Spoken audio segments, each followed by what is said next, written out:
With the ants expelled from the pavlova and the fridges switched back onto the wall, Max turns his attention to the menu.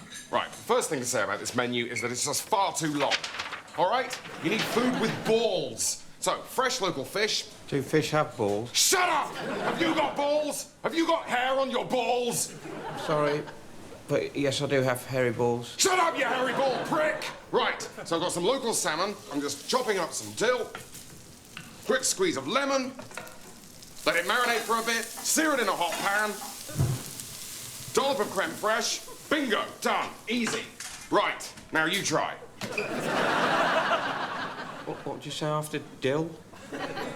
But Max's menu ideas seem to be causing problems.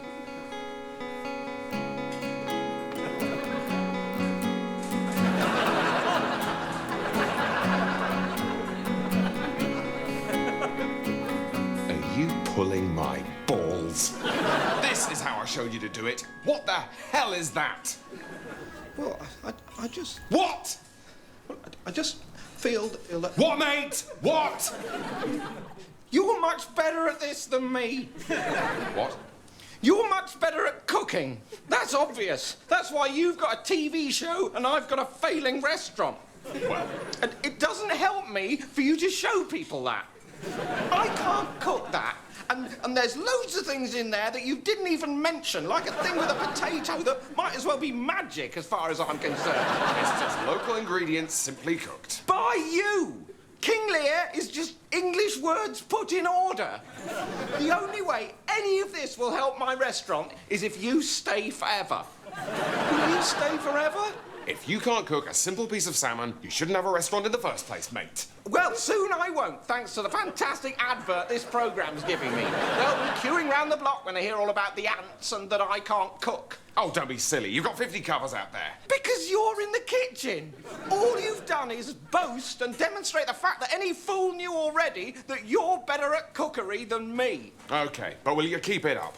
Keep it up? I haven't got it up, as I'm surprised you weren't the first to say. OK, it's been tough. Give me a hug. You despise me. OK. OK. Coming up next on Channel 4, Linford Christie's Sprinting Nightmares. Keep up, slowcoach! Why aren't you running as fast as me? Anything you want, mate. Anything at all. We'll make your last 3 months... No, sorry, the next 3 months, the best 3 months of your life. Thanks. Thanks, mate. That means a lot. So, what do you want to do? Disneyland? Disneyland. I'm 36. Good point. Run with the bulls. Watch the sun go down over the shoals of the Pacific. The sun going down, the end of the day, the dying of the light. Right. Swim with dolphins? Oh. Oh. Oh, what is it, mate? Anything. Tell me. I will make it happen. Well, I've really always wanted to go snowboarding. Great. Among the penguins of the Antarctic. Right. Only...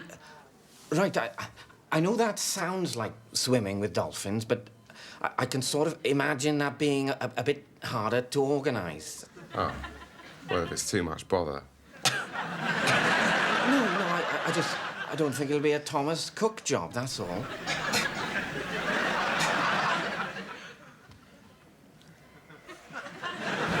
Well, I've got to say, mate, I don't think anything on earth can compare with these ice fields, these mountains, these incredible penguins. Yeah. They're all a bit samey. It's not really as good as I thought it would be. I've done 7 fun runs. I've hardly seen my wife. I spent 3.5 days in a bath of beans. Oh, did you? Probably preferred it if I just died. Yeah, that would have saved you the effort. That's a horrible thing to say. Can't believe you said that.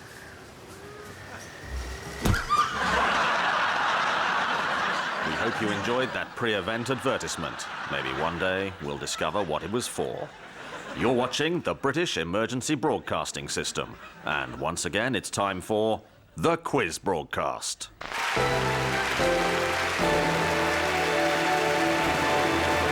to the show, and and welcome back to our contestants, Peter and Sheila. And, Peter, I've been meaning to ask, you're blind like most people. Were you blinded by the event? No, I was blinded post-event by raiders. Well, that certainly is a funny story. And, of course, Sheila, you're dressed like that for religious reasons. That's right. After all, we don't want the event happening again, do we? We certainly don't. God, imagine the event happening again. No, do not imagine the event happening again. It will cause distress. The event is in the past. So, now the conveyor belt round. Sheila, ready? Think so. And, of course, we no longer know how to work the conveyor belt, so let's take a look at the prizes. Food objects, fuel, tablets, holy tablets, frightening animal, someone's head. We don't know, but they're everywhere. A stone, a stone, a stone, a stone. We don't know, but they're everywhere. Frightening animal. Sheila, what can you remember?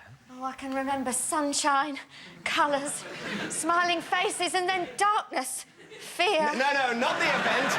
The objects. Oh, right. Well, I just... A raid! A raid! Whoops. Well, Sheila, you certainly won't leave empty-handed because we're going to let you take away someone's head and a stone as talisman for your sector. We'll certainly worship them. I'm sure you will. Well, I'm afraid that's all we've got power for this week. Don't forget to send your stories to us here, wherever we've been for the past 2.5 years. Well, with any luck, some of us will be here next week for another quiz broadcast. So until then, goodbye and remain indoors.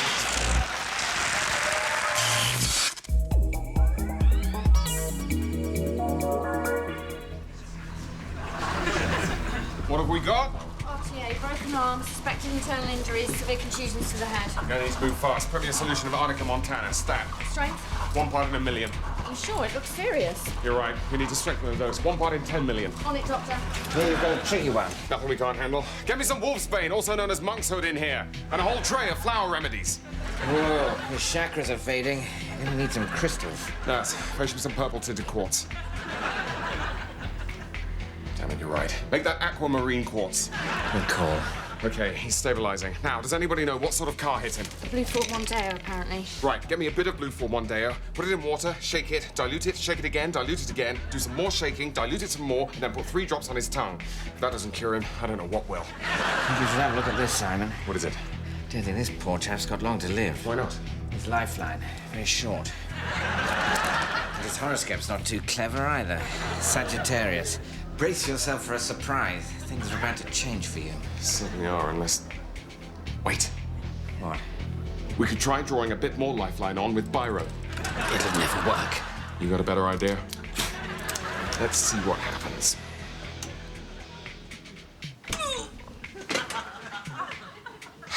Damn it. Time of death, 3:34. Ish. Tough day, eh? I just can't stand losing them. It happens. I don't know. Sometimes I think a trace solution of deadly nightshade or a statistically negligible quantity of arsenic just isn't enough. That's crazy talk, Simon. Okay, so you kill the odd patient with cancer or heart disease, or bronchitis, flu, chickenpox, or measles. But when someone comes in with a vague sense of unease, or a touch of the nerves, or even just more money than sense, you'll be there for them. Bottle of basically just water in one hand, and a huge invoice in the other. I suppose you're right. Now, another drink. I need one. Excuse me. 2 more homeopathic lagers, please.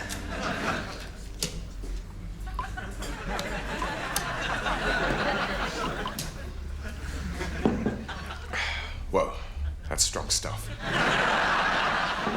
Everyone, this is Ben and Lizzie, who just moved into number 14. Hello there. Oh my God. Sorry, is everything all right? There's been a misunderstanding. We're not swingers. Not... We don't have sex with other couples. What you think that we're all... I'm not judging. It's just, it's not really our thing. We like to keep that side of things private. We're just shy. Yeah, that's it. We're just shy. Call it our weird fetish. Yeah, it's almost like in this room, we're the perverts. Good one. Look, we're not swingers either. I don't want to have sex with your wife. Yeah, right. Honestly. With the best will in the world, John. Yes, you do. I've seen your wife. She's sitting there with a slack jaw, staring at my groin like she's in some kind of erotic coma. That's all well and good, and I'm sure Barbara's a very nice lady, but that doesn't mean I want to rim her. Now, if you'll excuse us, Lizzie and I are acutely conscious that you've been mentally undressing us the whole time we've been standing here. You're all thinking about Lizzie's splendid, untroubled, almost French-looking breasts and my cute, peachy arse. And if that thought helps this imminent orgy go with a bit more kapow, then that's just our gift to you. Yeah, we'll leave the wine as well. Yeah, we'll leave the wine as well, because frankly, no offense, but you're gonna need it. Good luck. Well, I found this whole thing quite arousing. Yeah, that makes 2 of us, sweetheart. Notice 2 of us, not 8 of us. Hey there. Cheerio. I want an orgy now. Barbara! Anyway, I'll tell you what. I was wrong about the penguins. I know what I want to do now. Brilliant, mate. Just name it.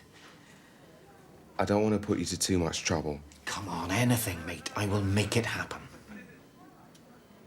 Well, we could get a crew of mercenaries together, take over the skyscraper HQ of a multinational corporation, wrong-foot the authorities by posing as terrorists with a political agenda, whilst actually clearing out the building's underground vault of bonds and bullion. Okay. That's Die Hard, isn't it? Yeah. I want to do Die Hard. Right. That might be a bit tricky.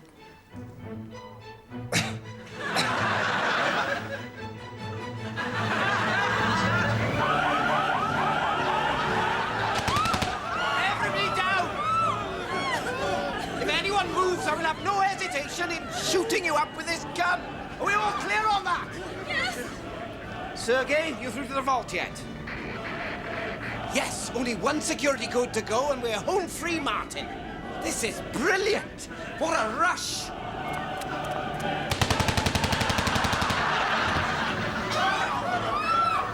I said stay down.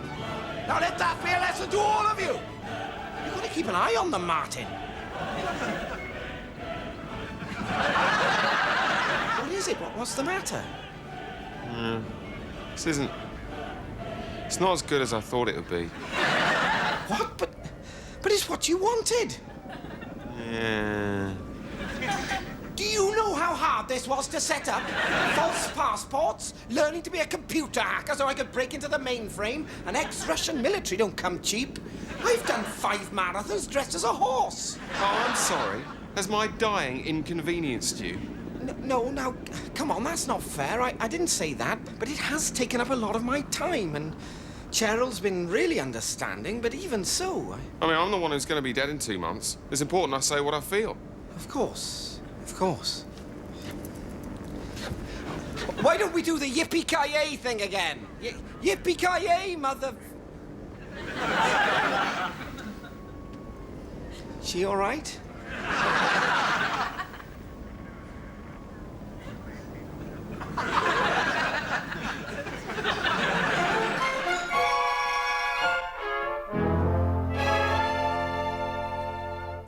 Have you seen it anymore? Have I seen what, sir? The giant wasp that's been circling the building. It's after the enormous pot of jam that we're sending to the King of Moldova to try and build trade relations. I don't mind telling you, Hennemore, it's been a disastrous year for all of us here at Dreadnought Lids, and this Moldovan contract's our last chance. King Fredlip loves jam, and this was the last giant pot Fortnum's had or are ever planning to make. Blimey. Now, it's nearly 4, and I've got a meeting, so I need you to stand here, and if that giant wasp comes back, you set about it with the old gun and more. Right you are, sir. On an unrelated note, my wife will be popping in later. I've said she can wait here for a couple of hours before heading off to the Flora and Fauna Ball in the revolving restaurant at the top of the Father Christmas Hotel in central London. She's going as a wasp. Right, sir. So she'll be popping in her wasp costume. She always gets held up by reception, so I've told her just to use the fire escape and come in through the window. So don't be surprised if something that looks like a giant wasp comes in through the window. And just to reiterate, if a giant wasp comes in through the window, smash it to bits with the bat. Got it, sir.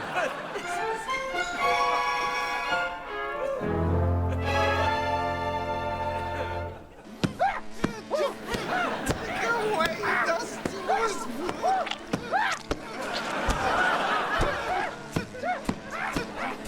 What the devil?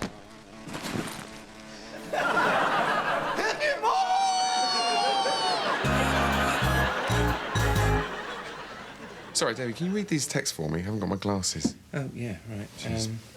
First one's from Martin. He writes, "Hi, Rob. Hope you're well. Are you still on for a drink tonight? How about 8 o'clock at the Crown?" And then there's just a letter X. David, it's not an X. That's a kiss. A kiss? How can it be a kiss? A kiss is a thing you do. That's just a letter. No, but they're ending the message with a kiss, like on a birthday card. Oh, is that what that means? I always thought that people just thought I was either 10, 20 or 30 years old. Usually 10. And here's the next one from... Oh, it's your wife. You sure you want me to read it? Yeah, it's fine. OK. Sorry, running 10 minutes late. 2 kisses. That's a bit distant. Shouldn't she have put, like, a sex or something? I mean, she's your wife. Is there a letter for that? Maybe an S? That would be a bit more loving. Sorry, I'm running late. Sex. Look, don't you put kisses on things, on texts and emails? No, not even to people who I kiss or have kissed. I do all my kissing live. Is that wrong?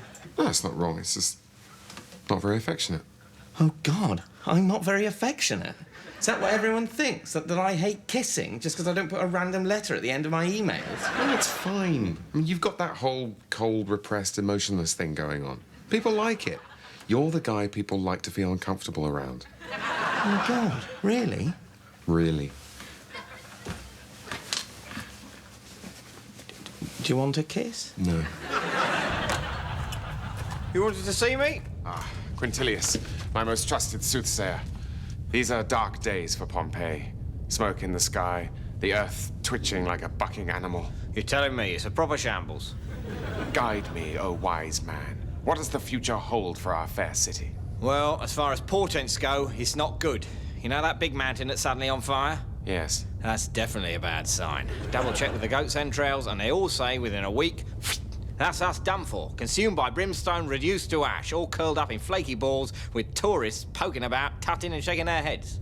And this is your sincere forecast? Sorry, I wish I could say scattered showers, but we're way beyond that. Smell that sulphur? That is one angry atmosphere out there. Then we must make a most humble offering to appease the gods. Exactly. Well, I've been having a bit of a think about this, and I reckon I've got it. Cockerels, pigs. No. We sort our rubbish into separate bins. Sorry? Green glass, brown glass, mosaic, papyrus, all in separate bins. Sort of a devotional thing. Once a week, before going to bed on a Monday night, I reckon. Is that it? It? Look at the sky. It looks like a smashed cake. The gods are hopping bonkers. We need to dedicate some of our precious time to a futile, time-consuming ritual. You know gods, they love all that shit. But surely that's, I don't know, pissing in the wind. It's very pissing in the wind, but the sky's on fire and it's the best I could come up with. Hey, I've just noticed. You've been eating crisps all morning. Aren't you afraid you'll get fat? No, I can eat as many of these as I like. I can't believe you're stuffing your face with crisps again. You'll only get fat, and then I'll have to have another affair. No, don't worry. These won't make me fat. Why not? Are you bulimic? No, it's because these aren't crisps. They're cresps. Pega's Crisps take ordinary cress, the healthiest food in the world, and that's been confirmed, and then deep fry it in crisp fat, so all of the health is retained, which means I can eat as many cresps as I like and just get healthier. I'll have some cresps. I think I'll pass, actually. Cresps. Once you cresp, you just can't splasp. That doesn't make any sense. Oh, God, they're horrid!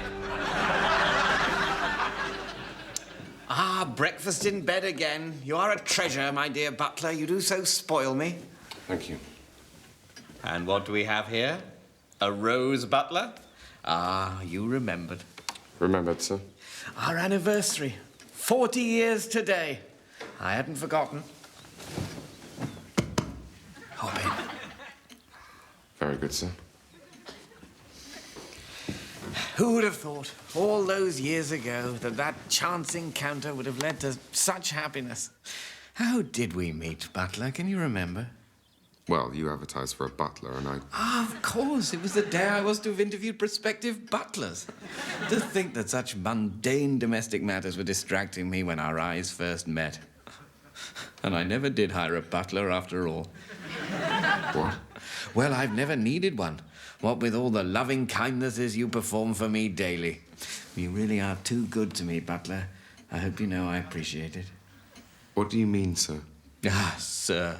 Such a simple pet name, yet so affectionate. What do you think's going on? Our anniversary, my dear butler. 40 years since we both cast aside convention for love. Right. Oh, no. So, the thing is, you do know I'm your butler. Yes, my butler, my dear butler, now and forever. Butler, buttles, butty pops, Butlington boots. No, butler's my job. My name's Steve. I don't understand. I'm a butler. I'm your butler. I have been for 40 years. You're my butler, butler. Steve. You're my Steve Butler. Butler, Steve. You're Steve Butler. I'm Steve Griffiths. I'm your butler. Oh. But... I thought we were going out. Well, we're not. Oh, right. But... what about the breakfast in bed every day? That was so romantic. Yeah, also, sir, if you think about it, exactly what a servant might do. Like all the cooking, tidying, polishing, shopping, cleaning, and answering the phone. I mean, as a butler, I'd say you were relatively easy to work for. But if you thought this was a relationship, you were nowhere near doing your bit. Oh. But if you're my butler, why have I got my arm round you in bed? You told me to, sir. Now, will that be all? Right. Well, this is awkward. And while we're on the subject of domestic chores, while this breakfast would have been a lovely gesture from a man I thought had been in love with me for 40 years, coming from a professional servant, it tastes like shit. You're almost as bad as that housemaid. Housemaid? Yeah, you know the one, the stroppy one. Sits next to me in the drawing room without so much as a by your leave. Looks at me with needy, betrayed eyes. Developed a drink problem about 15 years ago. No, sir. Oh, you don't mean to say? That's right, sir. She's no housemaid. That's Lady Sybil, your wife. Blimey. Bunch of flowers in order there, I think. Very good, sir. Oh, of course. I've got a butler. Good-o.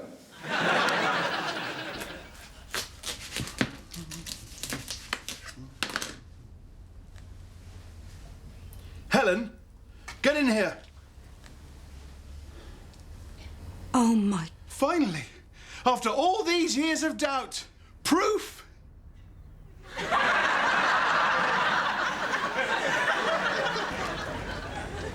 Atheists from around the world are converging here and queuing for hours just for a glimpse of the miraculous fruit section. Let's see if we can talk to one of them. Can you tell us what you've seen? Oh, what can I say? My faith's been completely destroyed. Oh, right, so you were a believer. Oh, yeah. I've got this tomato. You can just see the initials, JC. Oh, it looks like there's a B there as well. It says JCB. Yeah. Oh, that doesn't matter now, does it? This melon blows my tomato out of the water. I mean, it's a full sentence. There's punctuation and everything. No, that's good enough for me. Like the fruit says, there is no God. So what will you do now? Call call a prostitute, I suppose. And joining us now is Reverend Stephen Murray. So, Reverend, what's the church's take on this? Is God done for? No, obviously, there is a God and he's fine. This is just typical silly atheists getting carried away. They look at a random pattern in a piece of fruit and think they found some message in it. So, it's meaningless. Absolutely. There are a million atheists who've cut open pieces of fruit today and found no such message, just the tasty flesh and seeds that God put there for them to enjoy. This particular atheist happens to have found a piece of fruit that happens to resemble writing, and he's projected his own meaning onto it. It's ridiculous. I mean, you could equally say, look at all the horrible suffering in the world and say that that proves that there's no God. Well, that's a good point. So, how do you explain the message? Well, it's probably just some random mutation in the watermelon's genetics. Oh, no, wait, not that. It's good, that, isn't it? What is? The way, you know, when you're in the shower and the water's all sort of running down you and it gets to your cock and the top side, or like overcarriage of your cock, forms a sort of natural aqueduct and sort of channels all the water so it runs off the end and it looks like you're doing a wee. Do I really have to be here for this? And then if you need a wee and go ahead and have a wee, then the wee sort of combines with the water and it looks like you're doing a super wee. I wouldn't know. It's like, you know, when you're walking along those flat escalators they have at airports, your natural walking plus the extra assistance, you basically feel like a superhero. So what you're trying to tell me is that having a piss in the shower makes you feel like a superhero? Yes. Well, as I say, I wouldn't know. What wouldn't you know? I wouldn't know about pissing in the shower. It's not something that I... What? You've never had a piss in the shower? Of course not. Why not? What do you mean, why not? Why am I suddenly the weird one, just because I choose not to... So you're in the shower and you need a wee, so you get out and go all the way over to the sink. Sink? All right, Lou, whatever. Just so... Rob, there is such a thing as having standards, you know, even when there's no one watching. What's the problem? You're in the shower, there's a lot of rinsing going on, it comes out sterile anyway. That's not the point. As long as you don't get it on the curtain. Oh, please! What? I'm saying don't get it on the curtain. I'm not saying aim at the curtain, David. I'm not a complete barbarian. I didn't say you were a complete... You're not perfect. You shit in the bath. That's different. I know what I want now. All right. I want to have sex. Oh, fine. Oh, great. That's great. I can sort that out. No problem. With your wife. Oh. And then I can die happy. I just feel that... I don't know, that's crossing a sort of line. All right, sorry. Forget it. I just forget it. No, you're my best friend, and I suppose it would just be the one time. No, I'd want to do it lots of times. All over your house, with role play. I've drawn up a list.